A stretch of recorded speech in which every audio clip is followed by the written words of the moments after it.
Right, so I've used up the limbs that I could for the bark mulch of the fig tree. These larger ones, I can't process them.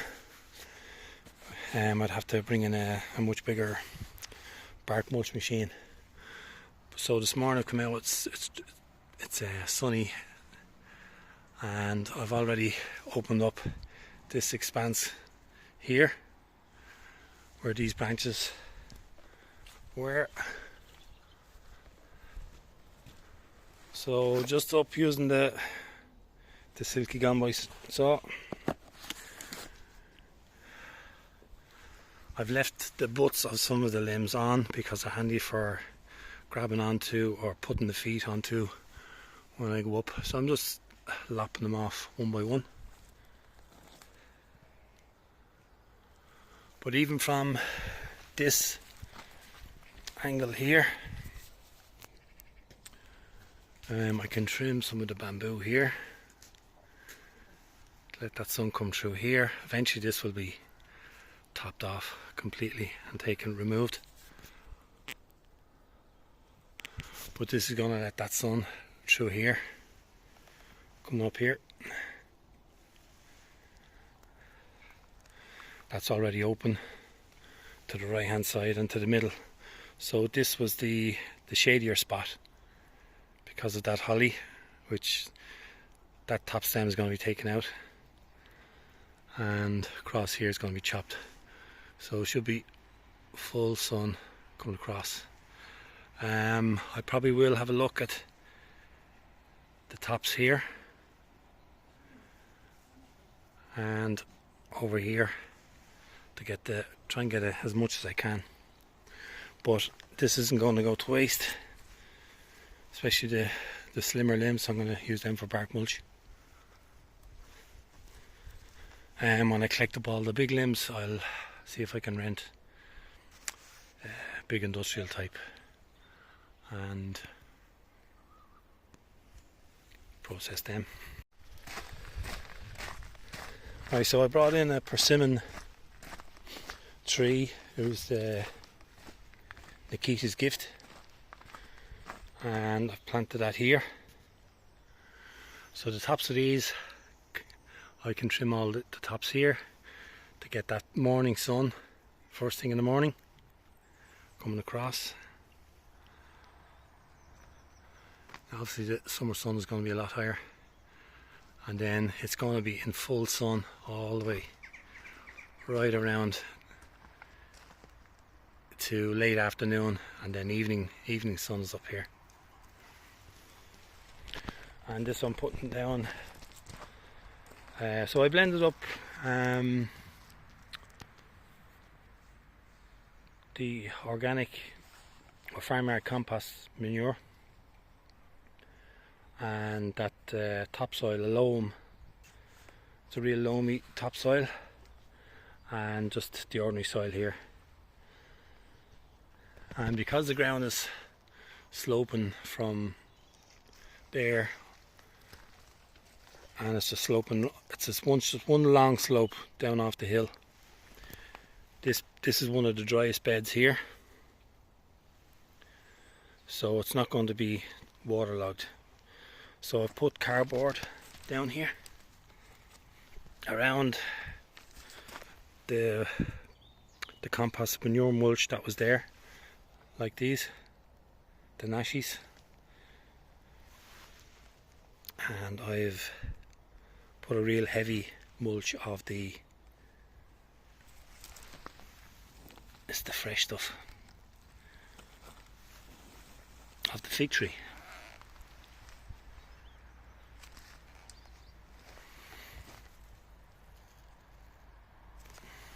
So if needs be, I can take out this limb here.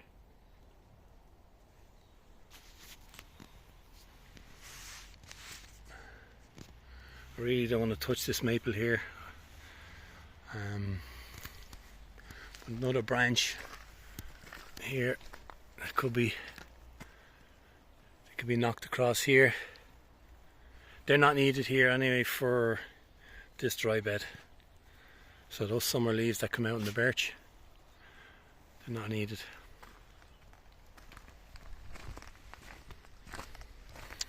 So I'll be doing the same. I'll be repeating that process with all the fruit trees in here.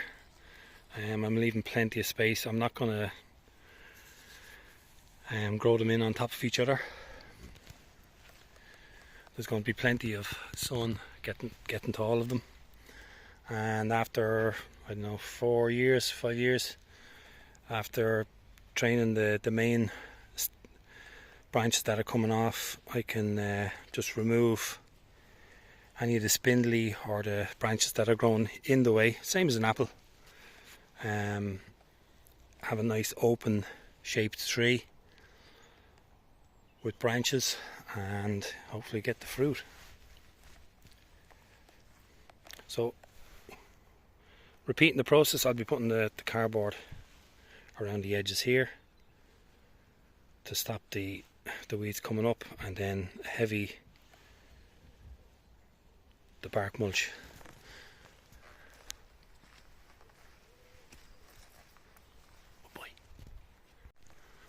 So with the citrus trees, there'll be young trees that I bring in, and these citrus varieties or cultivars can handle much lower temperatures than what we actually get here in Ireland. But like a lot of plants that I have here in this dry bed, I'm going to repeat the same process of protecting them, because they're going to go into the ground, they're not going into pots. So these are like a desert or a dry garden plant. So they're not going to like the rain and the moisture. But you can see with the covers, they're bone dry. If you prop them up on the stones, you have the air filtration coming through.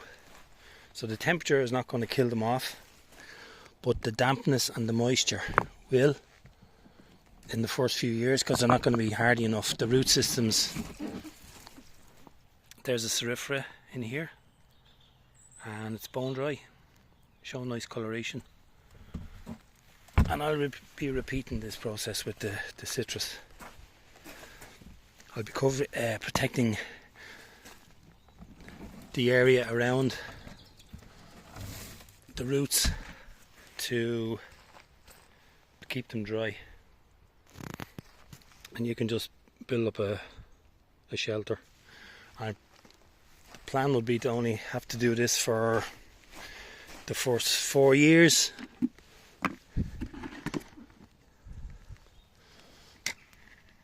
Medio picked it, it's bone dry, no problems.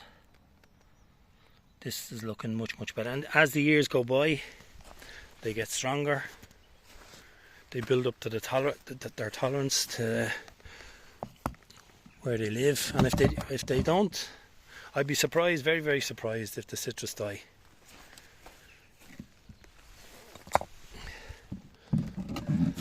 They would if they were not protected.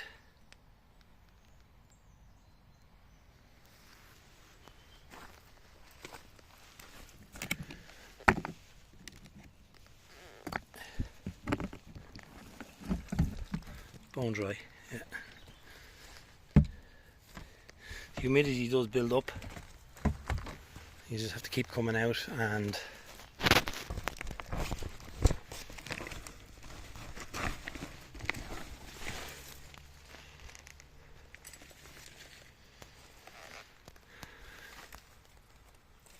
yeah.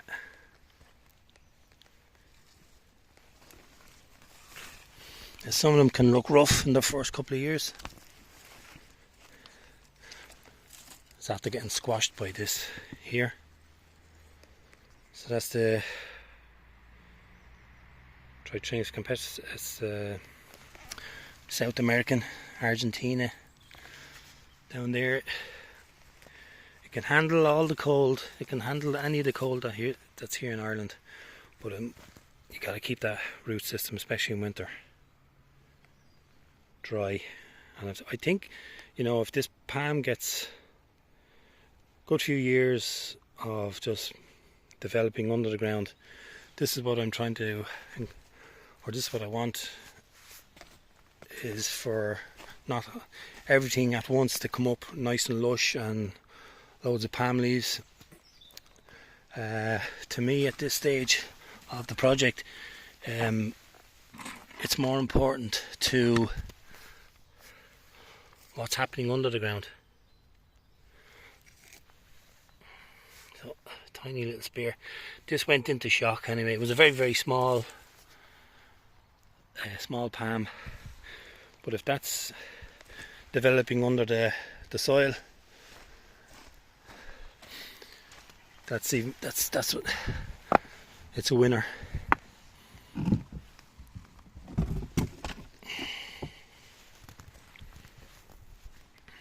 So I'll give them some fresh air now. So this is I'm repeating myself. This is what I'll be doing for the citrus in the back garden.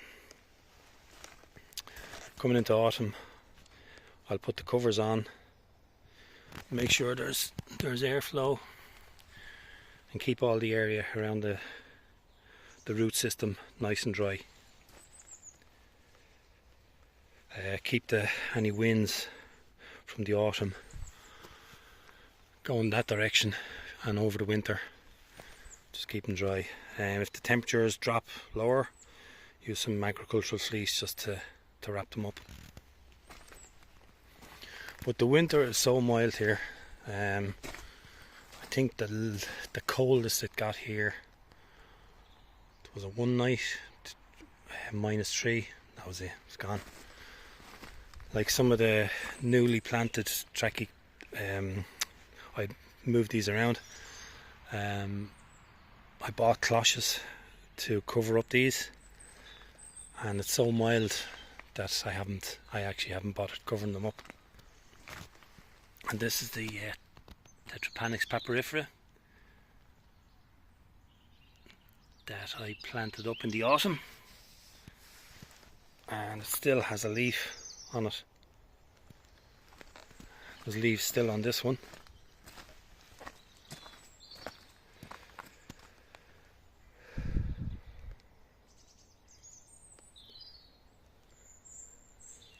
They might be coming back out. I'm not too sure. There's a lot of ideas going on here in my head, so I don't want to touch the palms here and here. But I might be putting in, because this is such a vital position for the hottest part of the day, going right across into the evening, coming into these beds here, for fruit trees. So they actually might come back out. Most of the Tetrapanix I have will be going into the jungle project, down into the wood.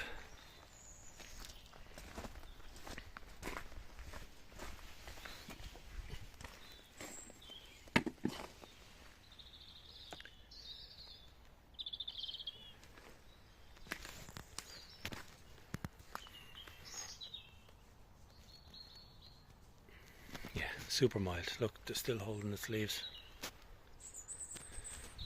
This one dropped all its big leaves because... get out of there! He's getting too comfortable on this mulch. It went into flower. Get out. Come on, get out of there.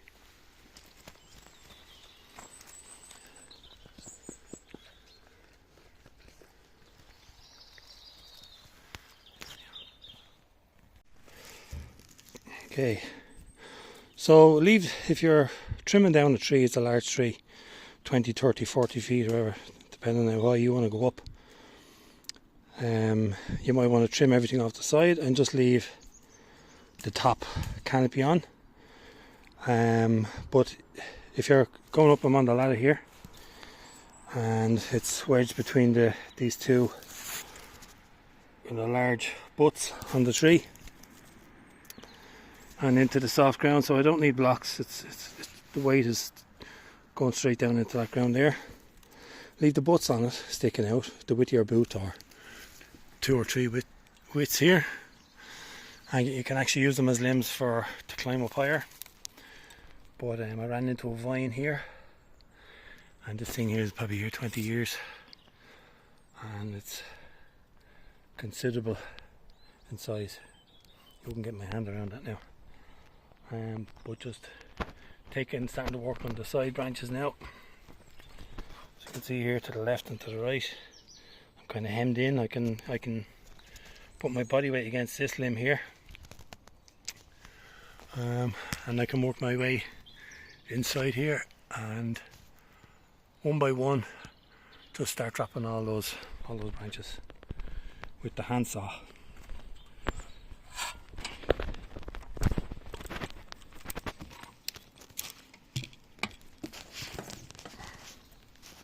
Just work my way back down. So that's the side limbs I've taken out from today, trimmed off.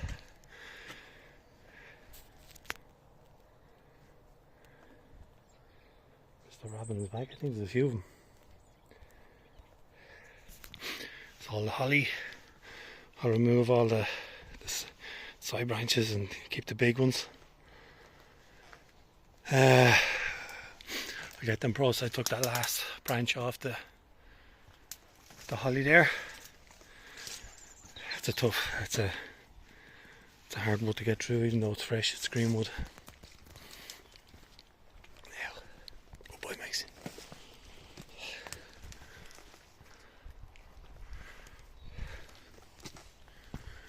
Right, so what I wanted to do was to open up that right hand side here, because it's closest to the wall and the sun is going to come swinging down this side, so I need to focus on getting the sun across here. From the midway across, no problem, that's just going to be baked like concrete in the summer.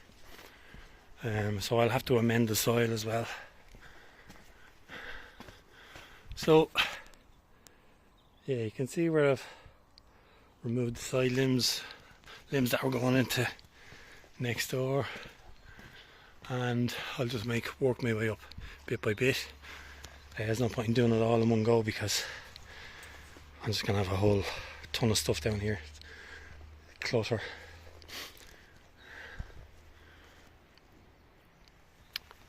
Yeah, I think it's going to work out.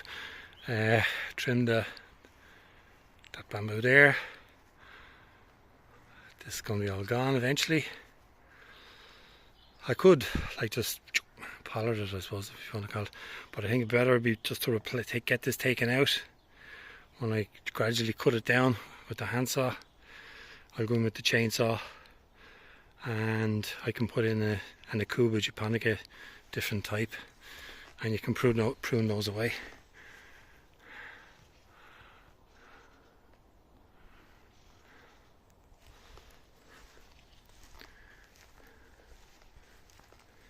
Nothing damaged.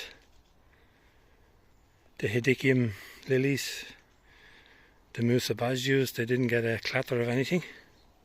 The palms.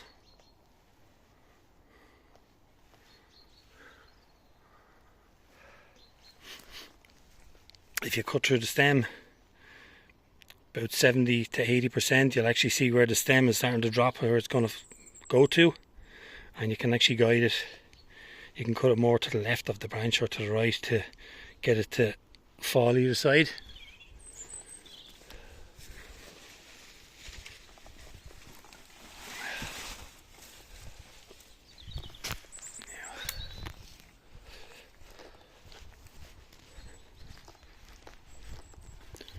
So lots more. These are all the side branches. They're ideal to put through the wood chipper. The wood chipper one, I think we got it in with Lidl or Aldi. I'm not too sure. I don't know, 15, 20 years ago, a long time ago. And I liked it. Something I'll be getting back into now with the longer evenings will be using the harness on Max. This is the one I have, just a garden one. Flora Best. And you can do up to about a 2-inch, 1.5, and you'll fill troughs, you know what I mean, no bother. Garden shredder. And it's only until recently I've started to really get the value out of this.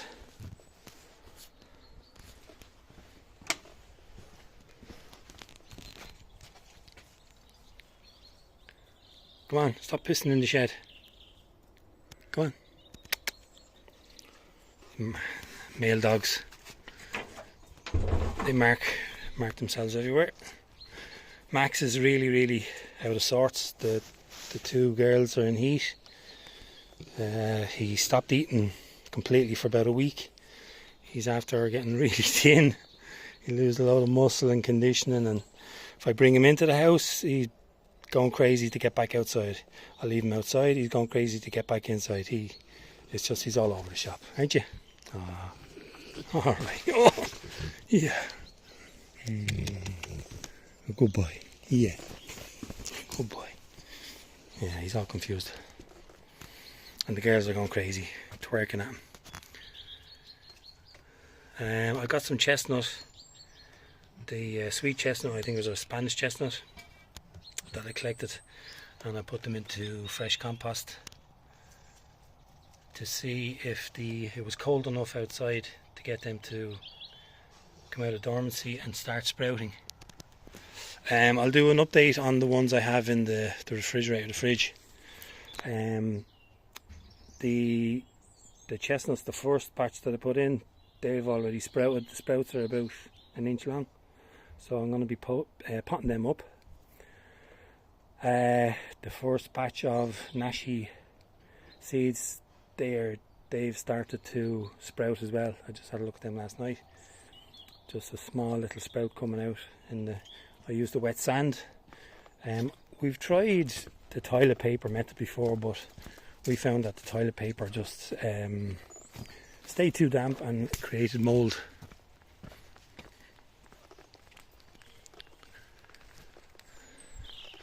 So I'm going to leave it at that.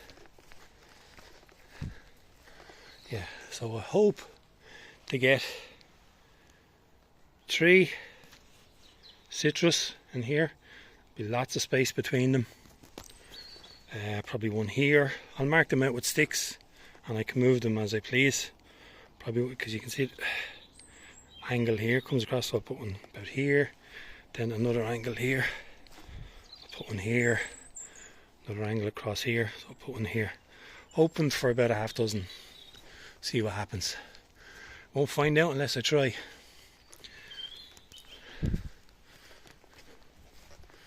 Yeah, so this is what I use for seeds. And you could probably, this is just builder's sand. So it retains moisture. So the seed will have moisture, it's not going to dry out. And you don't have to put extra, go back and check it. Once they're in that damp sand, that's it. And you use your little plastic container that you use from takeaways or whatever.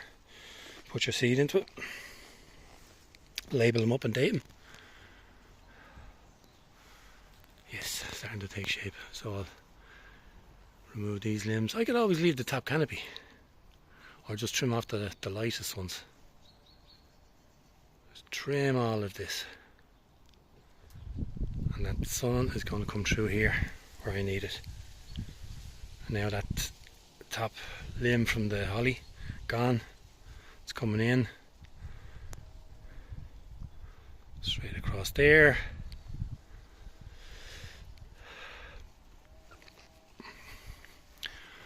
This one here, this is a spruce. I can get to that another day. I'm not going to be able to do everything. Same here, I don't have to take out the trunk. Just one at a time, start taking out these small limbs on the sides,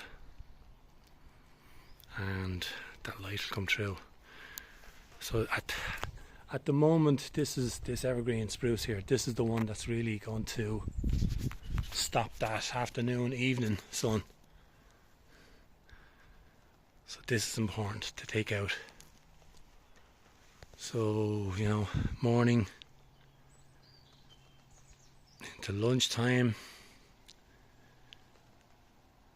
you know, that's 6 easy, 6 hours there.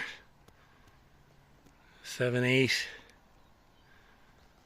you know, 9, 10 coming back in, evening sun. I think they need 6 hours in the sun, the citrus. Down in the field where I'll be putting pawpaw, and I'll just stop. Yeah, so there's a lot of dead branches in this. I think it's an ash. And even before I started the citrus project, this was the first tree that I was actually going to attack and take out all this top here, because some of the limbs are actually starting to fall into the bed, and they're going to end up breaking the... So I cut these bit by bit, small bits at a time, bring it across.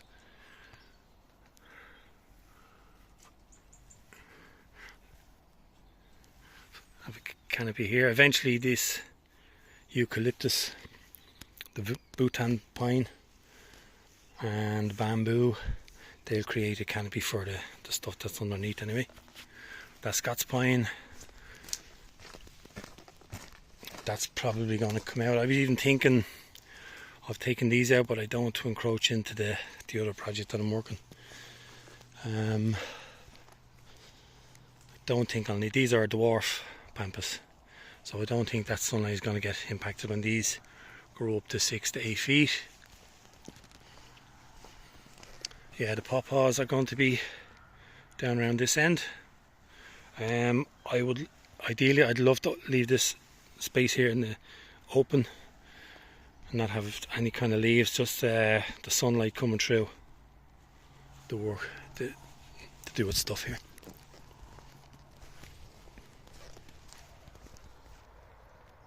And then I was thinking, will I bonsai it like I did with this? But I kind of bonsaied this Scots pine. This is a full Scots pine, but I kind of bonsaied it really early on before I got going. It's just got a fantastic shape to it, and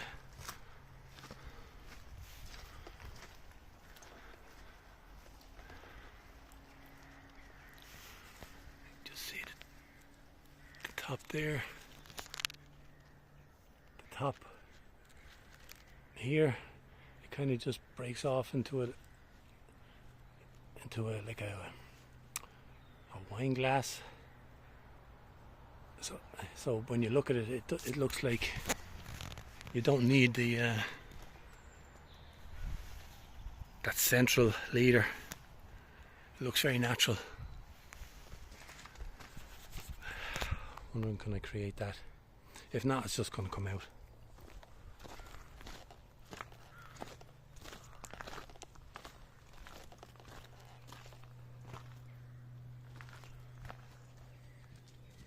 See you in the next one.